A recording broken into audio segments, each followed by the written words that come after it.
Aula de hoje, galerinha, eletrólitos. O que são esses eletrólitos? São substâncias, são espécies que, ao serem adicionadas à água, passam a ter íons livres que permitem que aquela solução passe a ser condutora de corrente elétrica, tá? Então, eu adiciono uma substância à água. Se aquela mistura for condutora de corrente elétrica, eu tenho um eletrólito, tá? A substância que eu adicionei é um eletrólito.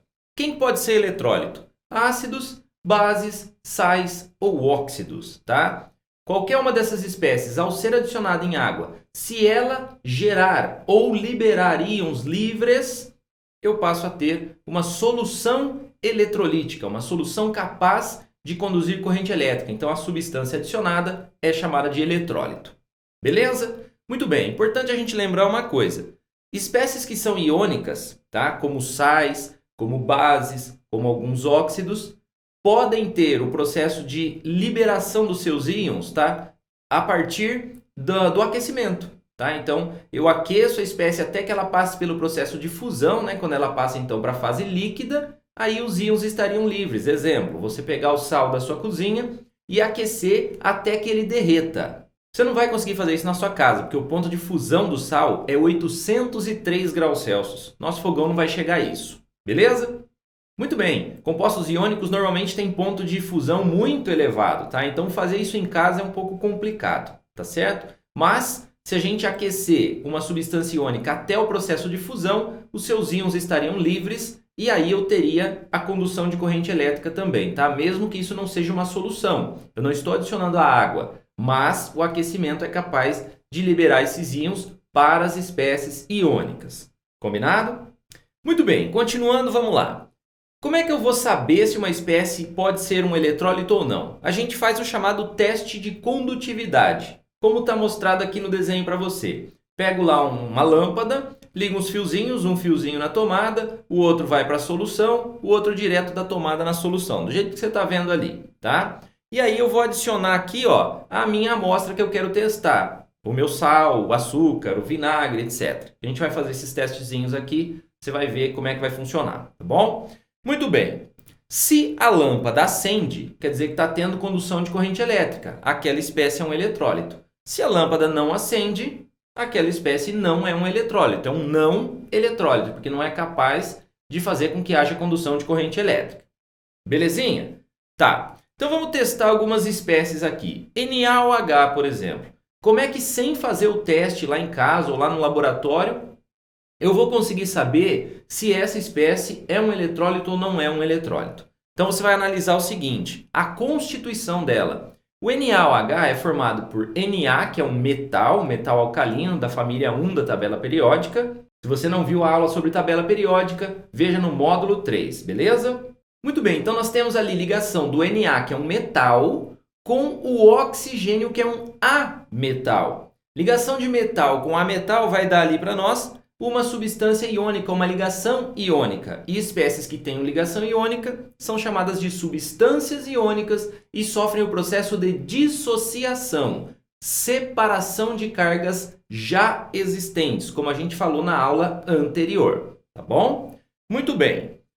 Essa espécie, então, NaOH, ao ser aquecida, no caso dela ser iônica, ou então adicionada em água, eu teria o processo de separação dos seus íons já existentes, eu teria a dissociação. E esse NaOH seria separado então em Na mais OH. Beleza, mas e as cargas? Você pode pensar com base na família do Na ou com base no OH, ok? Muito bem, galera, ó, no próximo módulo a gente vai falar sobre as funções inorgânicas e você vai ver que isso aqui é uma base. E as bases têm como característica a presença do OH-, certinho? OH-. E se o OH é OH-, o Na é Na+. Tem que haver um balanço das cargas, tá bom? Ah, professor, mas eu ainda não assisti essa aula sobre funções inorgânicas. Beleza? Então você podia ir pelo Na, porque você já assistiu a aula de tabela periódica. Elementos da família 1A, quando ligados com alguém, tem carga 1, porque ele tem um elétron na última camada e tende a perder esse elétron. Tá bom? Bom, esse NaOH, então veja que ele apresenta íons livres, seja por aquecimento, no caso, né, porque ela é iônica, ou por adição em água. Então se eu pegasse o NaOH e colocasse ele na água, eu perceberia que a lâmpada acende. Então eu posso concluir que o NaOH é um eletrólito, é uma espécie capaz de conduzir corrente elétrica. Tranquilo? Vamos fazer mais um teste aqui, ó. NaCl, o sal que tem no nosso sal de cozinha. Bom, para a gente saber, sem fazer teste nenhum, se ele é eletrólito ou não, você precisa classificar, veja o tipo de ligação que você tem. Então ali, ó, o Na é um metal e o Cl é um ametal. Novamente chamo sua atenção. Você precisa conhecer bem a questão da tabela periódica e da sua organização, tá bom? Então veja a aula sobre tabela periódica. Legal, bem lembrado. Tabela é importante pra caramba num monte de coisa, né? Então vamos lá. Ligação do sódio, metal, com cloro, que é ametal, vai dar uma ligação do tipo iônica. Então se eu tenho ligação iônica, eu tenho uma substância iônica. Substância iônica sofre o processo de dissociação, separação de cargas já existentes. Aquele Na ali já é Na+, aquele Cl já é Cl-. Ah, professor, então quer dizer que se eu pegar lá e colocar os fiozinhos dentro do potinho de sal, já vai conduzir, né? Que já tem íons. Não, não vai. Por quê? Porque é necessário que os íons estejam livres. E na fase sólida, os íons não têm mobilidade. O Na está travadinho no lugar dele, o Cl está travadinho no lugar dele. Eles não conseguem se movimentar para que exista, então, essa corrente elétrica. Em solução, a corrente elétrica é o movimento ordenado dos íons. Se eu não tenho movimento, eu não tenho corrente elétrica, tá? Então, na fase sólida, substâncias iônicas não são capazes de conduzir corrente elétrica porque, apesar de terem íons, eles não estão livres, ok? Quem é capaz de conduzir corrente elétrica mesmo na fase sólida são os metais. Muito bem, então, se o NaCl é uma espécie iônica, por aquecimento ou adicionado em água, ele pode sofrer o processo de dissociação iônica. Então, aí eu teria a separação das partes dele ali, Na e Cl, certinho? A gente já viu lá no slide anterior que o Na é Na+, consequentemente, o Cl é Cl-, certinho? Tá lá, ó, Na+, Cl-. Balanço de carga. Combinado? Belezinha? Muito bem, então se eu pegar o NaCl e adicioná-lo à água, eu veria que a lâmpada acende. Portanto, o NaCl é um eletrólito. Beleza? Joia! Vamos testar mais um aqui, o HCl, espécie presente no nosso estômago, responsável pela digestão dos alimentos.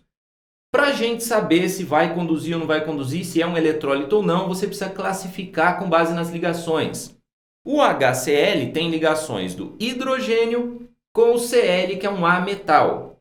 Ligação de hidrogênio com ametal, você lembra que é uma ligação, perfeito, covalente. Muito bem. Beleza, então ligação do tipo covalente. Espécies que só apresentam ligações covalentes são chamadas de substâncias moleculares. Tá lá. Substâncias moleculares não são capazes de conduzir corrente elétrica, a não ser que ela possa sofrer o processo de ionização, que é característico dos ácidos, por exemplo, como esse caso aqui, que é o ácido clorídrico. Então, ó, substâncias moleculares não conduzem corrente elétrica, a não ser que ela possa sofrer o processo de ionização. E aí, em solução aquosa, eu teria a quebra daquela espécie, e aí eu teria íons presentes. Então, por ionização, esse HCl seria quebrado em H e Cl. Cargas. H de ácido sempre é característico. O que caracteriza um ácido é a presença do H+. E se o H é H+, o Cl tem que ser Cl- para que eu tenha ali o balanço das cargas. Tá bom? Muito bem. Se eu adicionar esse HCl à água, eu teria então o processo de ionização com a formação de íons que não existiam anteriormente, e aí a lâmpada vai acender, porque eu vou ter íons presentes. Tá bom? Belezinha? Então eu poderia dizer que o HCl é um eletrólito, uma espécie capaz de conduzir corrente elétrica em solução aquosa. Chamar sua atenção que por aquecimento não vai funcionar, tá bom? Porque o HCl não é uma substância iônica. Muito bem, vamos ver mais um, tá lá. H3CCOOH. Para quem nunca viu química orgânica, essa espécie é bem esquisitona, tá bom? Mas vamos analisar ali, ó. Nós teríamos ali a possibilidade de ligações de que tipo? Do hidrogênio com o carbono, do carbono com o carbono, o oxigênio ali com oxigênio, parece, né? Não é o que acontece, e hidrogênio no oxigênio. Então, o que a gente tem ali? Ligações de ametal com ametal, como vai ser o caso do carbono com o próprio carbono, do carbono com o oxigênio, e ligações de ametal com hidrogênio, que é o caso do hidrogênio que estará ligado ao oxigênio que vem antes dele ali. Beleza? Então, ligações de ametal com ametal e ametal com hidrogênio são ligações do tipo covalente. E aí nós temos uma substância molecular, mais uma vez. Só que essa substância molecular, assim como o HCl, é um ácido. Esse aqui é o ácido acético, presente no vinagre que a gente tem aí em casa, tá bom? O nome oficial dele é ácido etanóico. Você vai aprender isso lá na parte de química orgânica, beleza? Muito bem. Assim como o HCl, que é um ácido, o ácido acético também sofre o processo de ionização, passando a ter íons que não existiam anteriormente. Então, se eu vou passar a ter íons, esse cara é capaz de conduzir corrente elétrica, tá bom? Então vamos ver como é que vai funcionar. No caso da ionização desse cara aqui, ó, a gente vai ter a separação do hidrogênio, que está ligado ao oxigênio, do restante da molécula, tá? Esses 3 primeiros hidrogênios não saem dali. Vai sair só o hidrogênio ligado ao oxigênio. Para ter mais detalhes quanto a isso, galera, vai ser lá na aula de química orgânica. Combinado? Beleza, então vamos lá. Separando aqui, então, eu teria o H, que está ligado ao oxigênio, do resto da molécula. E a gente sabe, eu já falei para você também, que o H característico do ácido é o H+. Consequentemente, aquele restante todo teria uma carga negativa, certo? Tem íons presentes? Tem. Ao ser adicionado em água, a lâmpada acende, beleza? Então, a gente diria que é um eletrólito. Nesse caso, a lâmpada ia acender mais fraca, porque o ácido acético é um ácido fraco, enquanto que lá no HCl, ácido forte, a lâmpada iria brilhar bastante. Tá bom? Bem lembrado. A condutividade ela vai depender tanto da concentração da solução, quanto mais ácido, mais conduz, e da força do ácido. Ácidos fortes conduzem bem, ácidos fracos conduzem mal. Combinado? Muito bem, bora para mais um exemplo, tá lá, ó. C12H22O11, o açúcar aí da nossa casa. Como saber se conduz corrente elétrica ou não sem fazer esse teste na real? Então você vai ver os tipos de ligações possíveis ali. Olhando só para essa estruturinha ali, ó, a gente poderia ter ligação do carbono com o hidrogênio, do hidrogênio com o oxigênio. Basicamente é isso que a gente consegue enxergar. Mas na verdade, a gente vai ter ligação de carbono com carbono, por exemplo. Tá? Então é uma ligação de um ametal com outro ametal. E as ligações de hidrogênio com oxigênio e de hidrogênio com carbono seriam ligações do tipo ametal e hidrogênio. Então nós temos ametal com ametal com hidrogênio, ligação covalente. Ligação covalente vai gerar substâncias moleculares. E substâncias moleculares não têm a capacidade de conduzir corrente elétrica. Professor, mas você mostrou 2 substâncias moleculares antes que deu certo. Sim, mas aquelas substâncias são ácidos. Era o ácido clorídrico e o ácido acético. Os ácidos têm essa capacidade de ionização. Outras espécies moleculares não têm essa capacidade. Então, ela não ioniza e nem dissocia. Ela simplesmente se solubiliza, ela se dissolve, mas permanece sendo esse mesmo conjunto C12H22O11. Se a gente adicionasse ele em água, a gente não veria a lâmpada acender. Ela continuaria apagada. Então, a gente diz que essa espécie é um não eletrólito. A solução gerada seria não eletrolítica. Belezinha? Tranquilex? Muito bem. Vamos fazer um resumão de tudo isso aí. Ó, aqui estão as espécies que a gente analisou aí durante essa aula. Hidróxido de sódio, que é uma base, cloreto de sódio, que é um sal, ácido clorídrico, que é um ácido, óbvio, né? H3CCOOH, que é o ácido acético, um ácido, e o C12H22O11, que é um tipo de açúcar. Vamos analisar lá, sólido, fundido ou em solução. Nós não fizemos os testes sólidos, certo? Mas eu comentei com você o seguinte, mesmo as espécies iônicas que apresentam íons, na fase sólida não têm capacidade de conduzir corrente elétrica, porque os íons não estão livres.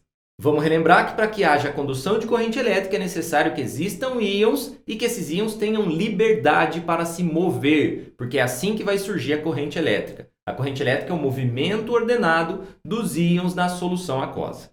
Tá bom? Beleza? Muito bem, então todos esses aqui na fase sólida não seriam condutores de corrente elétrica, nenhum deles, tá? Somente os metais conduzem na fase sólida, certinho? Porque eles têm elétrons livres. Aí a gente não está trabalhando com íons, tá bom? Muito bem. Aquecidos, então, até a fusão, ou seja, fundidos, quem seria capaz de conduzir a corrente elétrica? Somente as espécies iônicas, lembrou, né?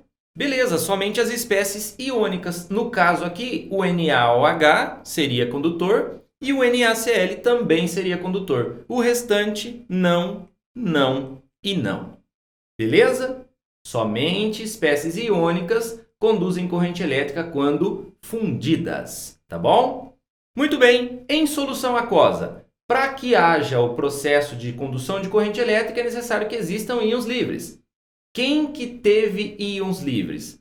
Do quadrinho que a gente está vendo aqui, dos testezinhos que a gente fez, todos, menos o açúcar, tá? Então, o NaOH sim, o NaCl sim, o HCl, o H3CCOOH, o ácido acético, e o açúcar não. Lembrar o seguinte, galera, sacarose, glicose, frutose, maltose, todas essas coiseiras não vão conduzir corrente elétrica, são açúcares, os carboidratos. Nem solução aquosa, nem fundidos, nem sólido, nem nada. Muito bem. Conclusões. Compostos iônicos são capazes de conduzir tanto fundidos quanto em solução aquosa. Compostos moleculares, se for um ácido, vão conduzir em solução aquosa porque sofrem ionização. Compostos moleculares, com exceção dos ácidos, não conduzem corrente elétrica. Tranquilidade? Legal! Hora do exercício, hora de saber se você realmente entendeu, hein? Não sai do vídeo, agora é a hora principal, combinado? Então, bora lá, vamos para o exercício e antes disso, deixa eu só te lembrar uma coisa, aqui na descrição, link para o site do Professor Marx, onde você vai ter teorias, tá? Resumos teóricos, listas de exercícios e mais um monte de coisa. Dá uma passadinha lá depois e conhece o site do Professor Marx, tá bom?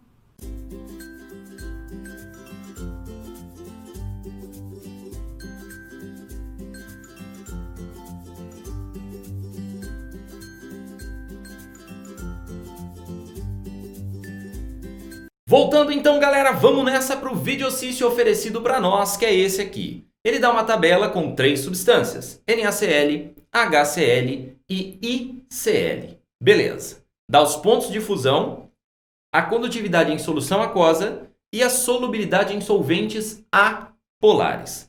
Considerando as substâncias e as informações da tabela, o que é correto afirmar? Primeiro, vamos lá. A condução elétrica na solução de NaCl dá-se pela presença de suas moléculas em solução. Vejamos. NaCl. Que tipo de ligação a gente tem ali? Bom, o NaCl tem o metal Na ligado ao ametal Cl. É uma substância iônica. Quem tem molécula é substância molecular. O NaCl sofre o processo de dissociação, passando a ter íons livres, que ele já tinha. A dissociação é a separação de íons livres. Então, eu não vou ter a condução de corrente elétrica pela presença de moléculas, mas pela presença de íons livres. Portanto, it's wrong. Está errado. Já era. Vamos para 2. A condutividade elétrica do HCl em água é uma evidência de que o gás HCl é uma substância iônica.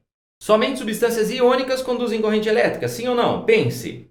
Sei que você falou que não, né? Tanto substâncias iônicas quanto moleculares, como os ácidos, podem conduzir corrente elétrica. Então, o HCl, ele não é uma substância iônica. Se a gente for pensar nele, nós teríamos aqui, no HCl a ligação de hidrogênio com o cloro. Hidrogênio com ametal, ligação covalente. Ele é uma substância molecular e não iônica, que é formada por metal e ametal. Errado também.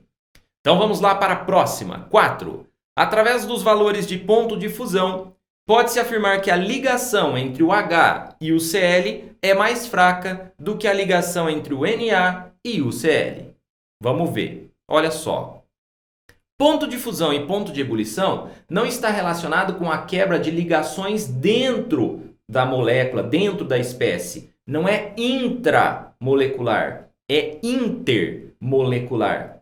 Então, o ponto de fusão tem a ver no caso do HCl, por exemplo, entre uma molécula de HCl e outra molécula de HCl. Quanto de energia que eu preciso para separar essas duas moléculas? Então, eu não estou separando a ligação do H com o Cl. Eu estou separando uma molécula de outra. Então, eu não posso analisar a ligação por aí. Falso. Falso. Oitava. Oitava não, né? 8. As soluções aquosas de HCl e ICl contêm íons. Dá uma olhada na tabela. Tanto o HCl quanto o ICl em solução aquosa conduzem corrente elétrica. E se conduz corrente elétrica em solução aquosa é porque tem íons presentes. Verdade, finalmente. A 8 é correta. 16. NaCl é uma substância iônica e o ICl é uma substância molecular. Bora lá. NaCl, formado pelo Na, que é metal, e o Cl, que é ametal. Ligação de metal com ametal é uma ligação do tipo... Muito bem, respondeu, iônica. Então, nós temos uma substância iônica. Aqui, no ICl, eu tenho a ligação do ametal iodo com o ametal cloro. Ligação de ametal com ametal é uma ligação do tipo covalente. E a substância é molecular. Então, está certo o que ele falou também. A 8 e a 16 estão corretas. Então, olha só. A 8 e a 16 são corretas. A resposta é a soma das corretas. Então, nós temos... Perfeito. 24 seria a resposta desse exercício. Combinado? Belezinha? Chegamos ao final de mais uma aula, mais uma batalha vencida por você, hein? Que legal! Então, a gente se vê num próximo vídeo aí. Não se esquece, se inscreva aqui no canal e já deixa aquele like. Goodbye, como eles dizem lá.